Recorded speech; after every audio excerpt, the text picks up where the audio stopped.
Mashhur Bosim bobo choyxonasini Travers avtomobili Alisher akamizni dadalarining mashinalari ko'rsanglar bo'ladi.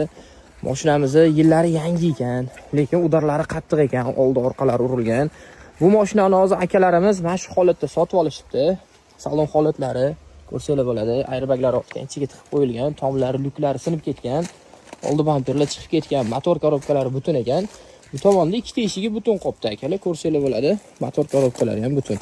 Akalar mana shu Traversda, mana shu holatda Alisher akani shaxsan o'zlaridan sotib olishdi akalarimiz. Mana shu akamiz olib qopdilar. Hozir keldim ko'rgani, to'g'risi. Aka, mashina zo'r ekan-a? Shu holatda oldingiz. Qayerdan oldingiz shuni? Jizzaxdan olib keldim. Jizzaxdan borib olib keldingiz. Osiyo bozor tarafdan. Osiyo bozor tarafdan. Akalar, shunaqa urilgan mashinalarni butun O'zbekiston bo'ylab oladilar. Akam ham, men ham, xullas profillarini qoldiraman. Bemalol murojaat qilasizlar. O'zingizlarni ehtiyot qilinglar, joninglar sog' bo'lsin. Bunaqa ko'rlar hech kim boshiga tushmasin, lekin endi peshanada bo'lsa ko'raveramiz akalar. Joninglar sog' bo'lsin, o'zingizlarni ehtiyot qilinglar. Rahmat. Salomat bo'ling.